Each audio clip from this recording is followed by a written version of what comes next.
한 주간의 민심을 쏙쏙들이 살펴봅니다. 이승영 뉴스토마토 본부장, 윤희웅 오피니언 라이브 센터장과 함께합니다. 안녕하십니까? 안녕하세요. 자, 쇼미더 민심 시간입니다. 자, 뉴스토마토 의뢰로 미디어토마토에서 실시한 여론조사 통해서 저희가 한 주간의 여론 동향 파악해 보겠습니다.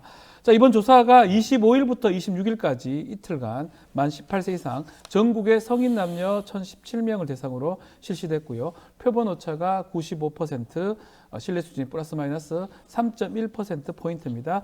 안심번호를 활용한 자동 응답 방식이고요. 응답률은 5.8%로 집계가 됐습니다. 좋습니다. 바로 살펴보겠습니다. 대통령 국정운영 평가 지금 어떻게 나왔습니까? 네, 긍정평가 27.3, 네. 부정 69.5 오호. 이렇게 나왔습니다. 자, 이게 이 5월 둘째 주에 26.7%를 기록한 뒤에 다시 3주 만에 20%대로 내려앉은 예. 수치고요. TK에서도 긍부정 평가가 팽팽하다. 다른 지역은 뭐 당연히 부정 평가가 높은 매우 상황이고, 높고요. 예. 특히 20대에서 40대 요 20, 30, 40대 요때는 10% 10%에 긍정평가가 10%대입니다. 10%대. 참. 좀 눈여겨볼 만한 부분이 있을까요, 센터장님? 전반적으로 지금 이 정도면은 국정 동력을 확보하기가 상당히 네. 좀 쉽지 않은 그런 상황이고, 아. 이게 지난주 말씀드렸습니다만 가장 큰 문제는 이제 낮은 것도 문제인데 네. 이제 반응도 자체, 그러니까 네. 국민들이 대통령의 메시지와 행보를 보고 그것에 대해서 잘한다 못한다라고 하는 판단이 들어가고, 네. 거기서 대해서 이 부분은 잘한 거지 뭐라고 하는 반응도, 이것이 이제 있어야지 사실은 대통령에 대한 시각, 평가, 또 귀 기울임 뭐 이런 것들이 있는 것인데, 그거 그렇죠. 자체가 없는 상황이다 보니까 지금 뭐 백약이 무효한 그런 상황이라고 할 수 있겠고, 만약에 뭐 지금 한중일 정상회담도 하고 뭐 하는데, 이것이 이제 뭐 이런 것도 사실은 원래는 영향을 확실히 줘야 되거든요. 조금이라도 반등해야 되는데. 예, 이제 네. 뭐 이후에 나오는 조사를 보긴 해야 되겠습니다만은, 왜냐하면 그것 같은 경우에는 지도자 효과라고 할 수가 있어요. 그러니까 외국 정상들을 만나게 되면 저 이제 대통령이 나라를 위해서 일한다고 하는구나라고 하는 인식을 쉽게 할 수 있는 게 바로 외국에 순방을 가거나 외국 정상들을 만나는 거예요. 그래서 네. 나라를 위해서. 그러니까 그것이 아니면 국내에서 정파적인 수장의 모습으로 비춰지게 되는 그렇죠. 거예요. 그러니까 네. 계속 정치적으로 안 좋을 때는 효과가 이제 없는 상황인데, 그래서 그걸 타개하기 위해서 이런 정상회담 같은 것들을 정치적으로 이제 하는 경우들이 있어요. 예전에 또 이제 이명박 대통령이 임기 말에 반전을 가져오기 위해서 독도를 방문했잖아요. 독도도 갔었죠. 그러니까 나라를 위해서, 나라 전체의 지도자이고 수장이라고 하는 이미지를 과시하기 위해서 이제 그런 것들을 하는 것인데, 지금 보면 이번에 이제 어떻게 효과가 나올지 모르겠습니다만은 다른 사안들이 있어서 크게 이제 효과가 사실 나타나지 않을 가능성이 높은 상황이고, 네. 최근에 다른 이제 상황들을 봤을 때도 그런 나라를 위해서 뭔가 한다고 하는 것을 보여줬을 때조차도 큰 효과가 없다는 것을 봤을 때는, 이것은 이제 그 일 자체가 아니라 대중들이 대통령을 바라보는 시각에 있어서 이제 그 귀를 기울여서 또는 관심 있게 지켜봐서 그것을 반응하려고 하는 탄력도 자체가 상실되어 있는 상황이기 때문에, 이것을 해소를 어떻게 할 것인가에 대한, 저는 입체적인 프로젝트를 가지 않으면 이제 네. 이 흐름이 계속 될 수밖에 없는 상황이다 보겠습니다. 우리 토마토 조사도 보면 거의 뭐 30 갔던 것도 있지만 대부분 20대 지금 중후반에 머물러 있거든요. 백약이 무효하다 이렇게 말씀 주셨고요. 백약이 무효도 맞고, 예. 저는 그 지난 2년도 그렇고 총선 이후에 또 네. 대통령의 행보를 보면 과연 왜 대통령을 하고 있는가 하는 저는 근본적인 의문을, 아마 많은 분들이 그러실 것 같아요. 왜 대통령을 하고 있는가? 이건 좀 탐구를 좀 해봐야겠다라는 예. 생각이 들고, 예. 민심은 지금 총선에서 여당이 대패한 이후에 대통령이 아무것도 바꾸지 않았고 바뀌지도 않았고 앞으로도 그럴 것이라는 확신이 점점 들고 있는 게 아닌가. 이게 반영된 거라는 반영된 20대 거고, 중후반은. 지금 아까 그 외교 말씀 네. 주셨는데 한중일 정상회담 이번 조사에는 반영이 되지 않았습니다. 예. 근데 어제도 그 기시다 총리하고 회담할 때도 라인 사태에 대해서 언급하지 않았습니까? 네. 뭐 일본 총무성의 행정 지도가 뭐 국내 기업인 네이버에게 뭐 지분을 매각하라고 요구하는 것은 아닌 걸로 이해하고 있다. 네. 일본 정부를 대변하는. 예. 그러니까 일본 앞에서만 이렇게 쓰면 작아지는 모습. 도대체 일본한테 항의를 했다거나 아니면 재별 방지를 촉구했다거나 뭐 역사 왜곡 문제라든지 독도라든지 한 적 본 적이 없어요. 네. 그죠? 그것도 그래서 이번에 한중일 정상회담을 해도 저는 점수를 얻지 못할 것이다. 이렇게 보고 있고. 네. 그리고 그 정호성 또 비서관 문제 네. 지난주에 있었죠. 이 정권 내내 가장 문제가 컸던 가장 비상식적이었던 분야가 바로 인사 부분. 네. 온 우주를 통틀어서 진짜 이 사람은 안 치면 안 돼 하는 사람만 골라서 안 쳐요. 우주를 통틀었어요. 아니, 막 보세요. 놀랍죠. 놀랍죠, 그 사실은. 지질화의 위원장 네. 보십시오. 네. 5.18 뭐 북한군 개입설 이런 사람을 안 친다든지 통일부 장관의 대북 강경파를 뭐 통일을 어떻게 하자는 건지 말자는 건지 하여튼 그런 사람을 안 치고 네. 이렇게 이런 인사를 하는데 어떻게 상식적이라고 할 수 있겠습니까? 네. 이번 정호성 비서관 인사도 마찬가지죠. 충격적이다. 이 충격적인 정말 충격의 연속이고 말씀이죠. 네. 절대 안 바뀔 것이다. 바뀌지 않을 것이다. 김치찌개를 아무리 끓여봐야 예.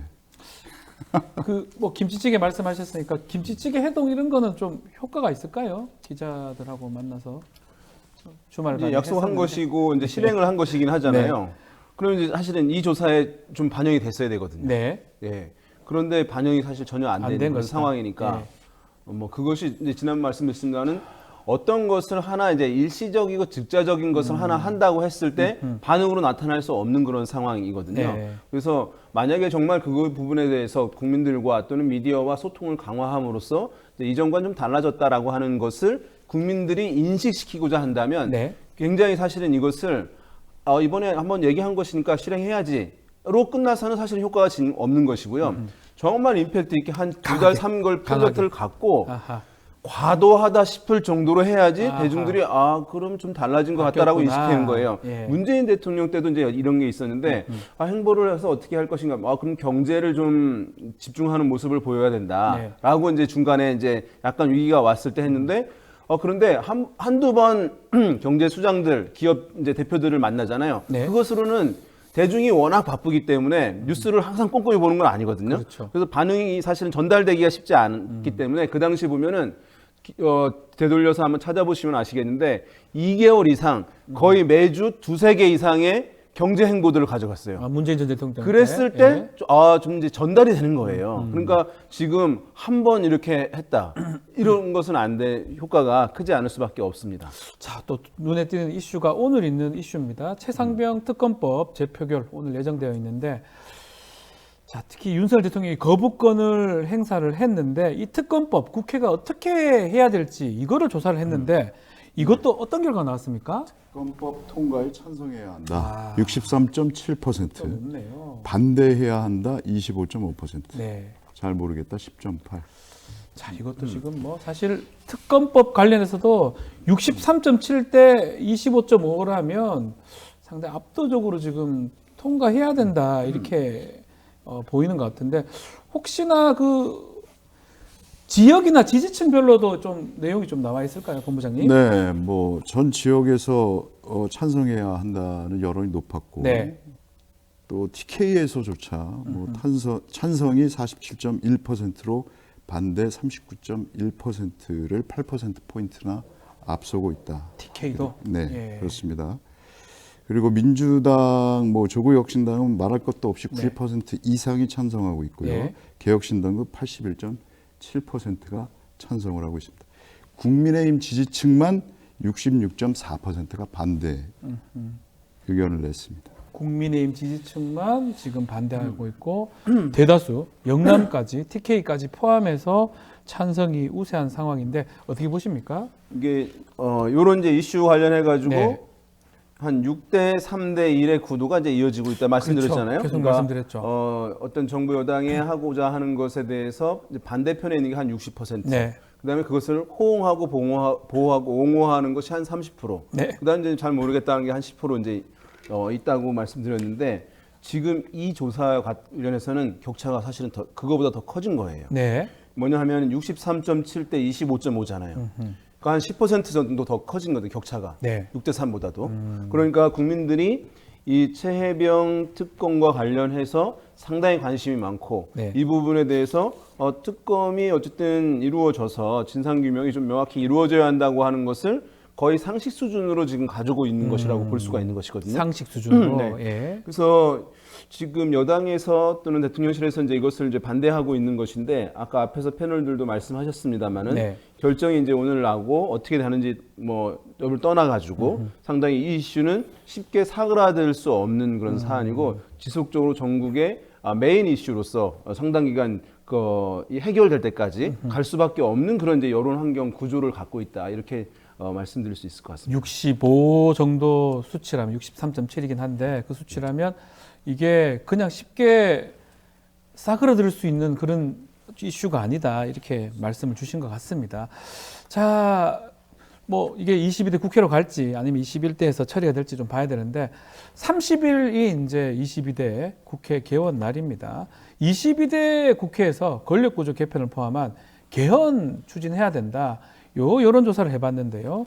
본부장님, 이것도 네. 어떤 결과가 나왔습니까? 개헌을 추진해야 한다. 네. 59.2. 개헌을 추진해서는 안 된다. 21.0. 아하. 잘 모르겠다. 19.8. 개헌 부분 잘 모르겠다가 조금 더 많긴 한데 수치는 거의 좀 비슷한 것 같기도 하고 이 지역이나 지지하는 정당별로 좀 차이가 있나요? 이것도 국힘 지지층에서만 반대가 46.9%가 나왔거든요. 예. 반대는 28.2%에 불과했고 민주당이든 조국혁신당이든 다 찬성이 압도적으로 높았습니다. 개혁신당 지지층도.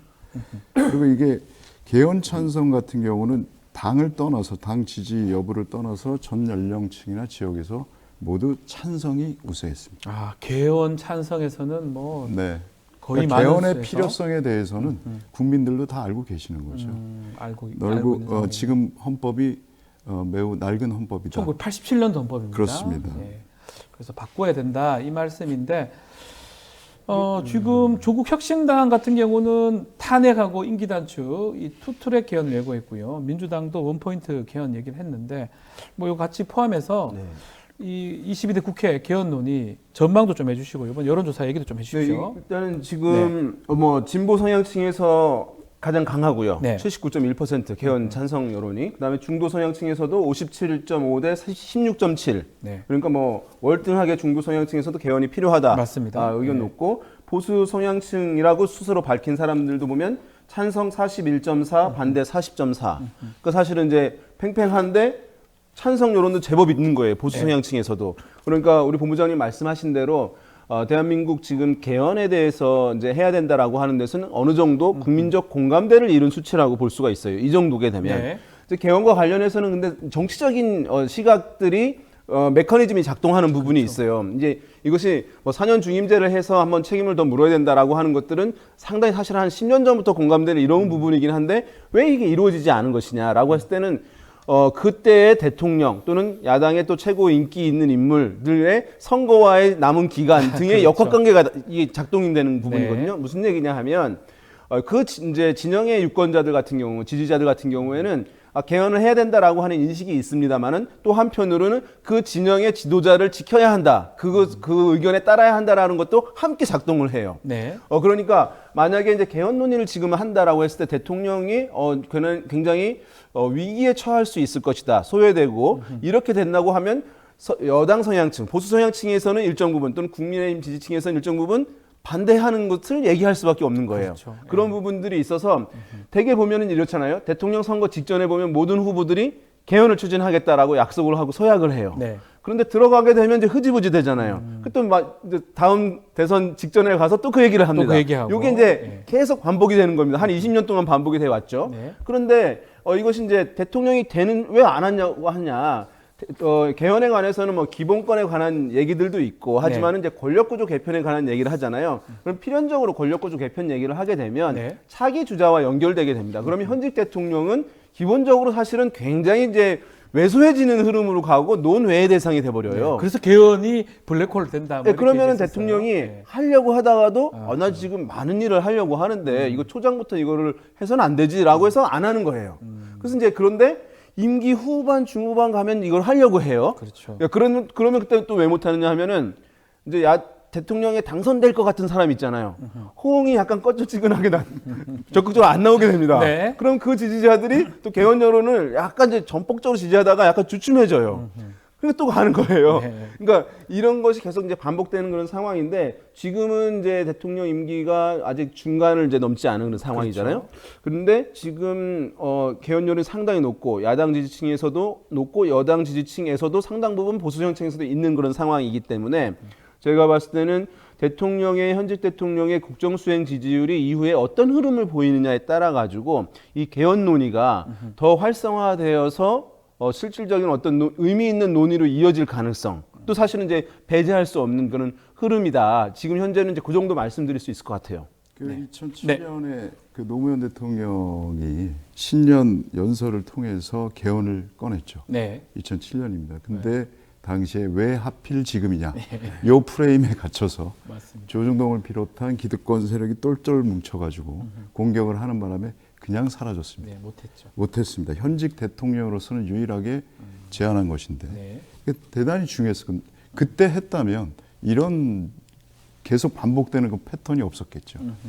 그때 못했고 모든 이슈의 블랙홀이 되는 건 맞습니다. 맞고 과연 윤 대통령이 국회에서 논의해서 이런 것들을 받을 수 있을 그런 동력이 될 것이냐. 아까 말씀하신 대로 그게 상당히 중요한 관건이 될 것 같고 일단 민심은 지금 개헌을 하게 되면 개헌보다는 특검이 먼저라는 여론이 더 높은 이것도 더 높아요? 예, 특검이 더 먼저다라는 게 있기 때문에 개헌도 또 다시 또 그렇게 흐지부지 되지 않을까라는 우려도 있는 것이죠. 다만 이제 네. 우리가 지금 대한민국의 정치를 분석하는 데 있어서 한 뭐 5년 전 이때까지는 기본적으로 대중의 여론이 국민의 여론이 이런 흐름으로 간다. 그렇기 때문에 아마 정치권에서는 이렇게 결정을 할 것이다라고 하면은 거의 틀리지 않았어요. 그렇죠. 근데 지금 같은 경우에는 그것이 뭐 여전히 유효하긴 합니다. 민주주의 국가이긴 하지만 그렇지만은 어떤 이제 특정 인물들의 개인적 캐릭터 가 이제 이렇게 작동할 것이다라고 하는 옛날 방식의 정치 분석인데 그것이 요즘에 약간 유효해진 상황이라고 할 수 있어요. 주요 플레이어들의 워낙 캐릭터와 개성들이 이제 좀 특별하기 때문에. 근데 만약에 이제 윤석열 대통령의 입장에서 보면은 이렇게 계속 이제 좀 위기에 몰린 상황, 수세에 몰린 상황, 이도저도 잘 할 수 없는 그런 상황이라고 하는데 그 스타일을 생각하게 되면 뭔가 이제 주도해서 뭔가를 한다라고 하는 것에 아마 강박이 있을 가능성이 있거든요. 생각이. 네. 그렇게 되면 개헌을 우리가 이제 주도하는 모양새로 한번 전국을 풀어나가 보자라는 판단을 저는 할 수도 있다고 생각합니다. 근데 물론 실질은 야당의 요구나 뭐 이런 상황에서 밀려가는 거지만 이제 외형은 좀 우리가 먼저 이걸 던져서 논의하게 하고 하면은 어쨌든 그 부분 얘기하게 되면 지금 정치적으로 공세를 받는 부분 직접적으로 이런 부분들은 약간 좀 완화될 수도 있는 것 아니냐라고 하는 판단을 할 수가 있거든요. 그러니까 이 부분이 이제 고려가 그렇게 이루어지느냐 여부가 사실은 이제 대통령 임기 중반 이후에 지금 가장 주목되는 포인트 중에 하나라고 지금 이제 얘기가 되고 있어요. 자, 좋습니다. 개헌 부분 좀 짚어봤고요. 국민의힘 차기 당대표 어떤 인물이 적합한지 이것도 좀 물어봤는데요. 본부장님, 결과 좀 소개해 주십시오. 네, 유승민 전 의원 26.8, 한동훈 전 비대위원장 26.0, 네. 나경원 당선인 7.5, 안철수 7.4, 윤상현 1.8 이런 순이네요. 자, 특히 원희룡 전 장관이 있었네요. 4.8. 4.8. 네. 저희가 지난 4월 달에 13일, 14일간에 이런 같은 설문을 했었는데 후보군은 약간 차이가 있지만 특히 유승민 전 의원하고 한동훈 전 위원장 간의 격차는 그때에 비해서 지금 좀 줄어들었습니다. 이거 어떻게 봐야 됩니까? 그러니까 이제 유승민 전 의원이 제일 높네라고 이제 생각하시는 분들 있잖아요. 그럼 이제 이런 것은 보나마나 뜯어보면 야당 성향층이나 진보 성향층에서 전폭적으로 밀어주고 있는 거예요. 약간 역선택 같은 느낌의. 근데 역선택이라고 하는 것은 이제 정치권에서 많이 얘기하는데 그것을 의도적이고 전략적으로 역선택한다 이렇게 다 해석하거든요. 근데 결과적으로 역선택이 나오는 거지 사실 사람들이 내가 저쪽 정당의 반대편에 있는 사람을 몰아줘서 저기를 공격에 빠뜨려야지라고 응답하는 건 아니거든요. 결과론적으로 역선택이 됐다는 거지. 그건 이제 또 정치권에서 또는 이제 정치 기사회들에서 너무 이제 과도하게 하는데 많은 선량한 대중들, 국민들은 그냥 순수하게 얘기하는 거예요. 네. 예, 그래서 이제 결과가 이렇게 나오는 것인데, 그래서 그런 면에 있어서 이것이 이제 파괴력이 이 수치만큼은 실제 적은 거예요. 왜냐하면 그 이제 룰 관련해가지고요. 그렇죠. 예, 그런데 보게 되면 한동훈 전 비대위원장이 지난번보다 상당히 올랐잖아요. 그러니까 논의가 최근에 많이 된 것이 반영이 된 것이죠. 네. 그때는 이제 나올 것이냐 말 것이냐 이제 이런 의문들이 이제 있던 상황에서 나왔는데, 이런 조사들에서 봤을 때는 중요한 것이 전체의 후보들의 합은 100%를 넘지 못한다는 거예요. 그러니까 여기서 꾸준히 열심히 해요. 만약에 나경원, 안철수, 원희룡, 윤상현 이런 분들이 이제 꾸준히 열심히 해요. 그러면 네. 지지율을 꾸준히 올릴 수 있는 것이냐? 그렇지 않다는 그렇지도 거예요. 않다. 왜냐하면 합이 100%라는 거는 누군가 떨어지지 않으면 내가 오를 수가 없는 거예요. 예. 썸, 이게 제로 썸이네요. 제로섬 이게 너무 중요해요. 사실은 네. 우리가 이제 대학 뭐 수험생이라고 한다면 우리가 모의고사를 보잖아요. 네. 열심히 공부하면 올라가잖아요. 다른 친구들 점수 떨어지지 않아도 상관없어요. 절대적으로 제가 올라갈 수 그런데 있는데 이거는 그렇지 않거든요. 상대평가죠. 네, 그래서 사실은 이렇게 유력한 그 인지도 지명도가 있는 인물이 한두 명 있잖아요. 네. 나머지 분들은 두 자릿수를 얻기가 어렵다. 쉽지가 않은 그런 흐름이거든요. 그래서 지금 이제 유승민 이제 여론조사에서 절반은 야권 성향층일 거 아닙니까? 진보 성향층. 네. 절반은 보수 성향층이잖아요. 물론 이제 그 중에 한 10%, 20%는 답을 안 하는 사람들이에요. 그러니까 사실 한 80%를 놓고 싸우는데 정확히 얘기하면 거의 절반이 아니면 40%를 놓고 싸우는 거예요. 그래서 40% 한진영의 40%인데 거기서 한두 명이 만약에 15%씩 가져가요. 나머지 4-5명은 10% 안에서 싸우는 거기 때문에. 그러니까 한 자릿수밖에 안 되겠네요. 근데 이 대중들이 사실은 면밀하게 보는 것이 아니라 질문 받았을 때 직접적으로 얘기를 하는 것이거든요. 그러면은 들었을 때 한 명 한 명 꼼꼼히 생각하는 게 아니라 뭐 최근에 내가 이제 인지하는 사람, 그러니까 제일 유명한 사람들 얘기를 하게 되는 거예요. 그러니까 이런 군수 후보들 같은 경우에는 그 1, 2위 유력한 사람들의 큰 데미지가 있거나 아니면 여기서 이제 이탈하거나 하는 그런 것들이 없으면 네. 되기가 사실은 쉽지 않은 흐름이라고 이제 요런 조사를 볼 때 이제 뭐 약간 공식 같은 건데요. 말씀 한번 드려봤습니다. 자, 정당별 지지율도 저희가 좀 살펴봤는데 이번 주 어떤 결과가 나왔습니까? 네, 민주당이 36.6, 네. 국민의힘이 29.3, 조국혁신당 14.0, 개혁신당 4.2, 새로운미래 1.5, 진보당 0.8 나왔네요. 지금 보니까 지난주도 그렇지만 이번 주도 국민의힘 지지율이 지난주보다 2%포인트 정도 떨어진 것 같습니다. 이게 이유가 뭡니까? 대통령 지지율하고 연관성이 있는 아니 그 겁니까? 총선 대패 이후에 예. 대통령도 안 바뀌었지만 여당도 바뀐 게 없잖아요. 국민의힘도 바뀐 게 없다? 지금 최상병 특검법 오늘 표결하는데 그 네. 앞서서 표 단속하는 모습들 보면서 국민들이 어떻게 생각했을지 또 용산 거수기 노릇하고 있다 이렇게 볼 수밖에 없기 때문에 총선에서 심판을 했는데도 저렇구나 지지할 이유가 없는 것이죠.